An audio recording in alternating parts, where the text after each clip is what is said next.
পুরাতন কমিটি ভেঙে নতুন কমিটি করা নিয়ে শ্রমিকদের মধ্যে বিরোধের জেরে ঢাকা মাওয়া রুটে বাস চলাচল বন্ধ রয়েছে। এতে ভোগান্তিতে পড়েছে যাত্রীরা। মাওয়া নৌ পুলিশ ফাঁড়ির ইনচার্জ এসআই মোশাররফ হোসেন জানান, শ্রমিকদের অভ্যন্তরীণ কোন্দলের জেরে সকাল থেকেই ঢাকা মাওয়া রুটে বাস চলাচল বন্ধ করে দেয়। পাশাপাশি মুন্সিগঞ্জ ঢাকা রুটেও বাস চলাচল বন্ধ রয়েছে। ঢাকা চট্টগ্রাম মহাসড়কেও দূরপাল্লার যাত্রীবাহী বাস চলাচল বন্ধ রয়েছে। শ্রমিক সংগঠনের গ্রুপগুলোর মধ্যে সমঝোতার চেষ্টা করা হচ্ছে। শীঘ্রই বাস চলাচল শুরু হবে বলে আশা করছেন পরিবহন মালিক সমিতির সাধারণ সম্পাদক নূর হোসেন।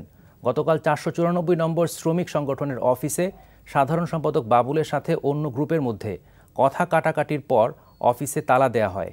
এর জেরে বাস চলাচল বন্ধ করে দেয় শ্রমিকরা।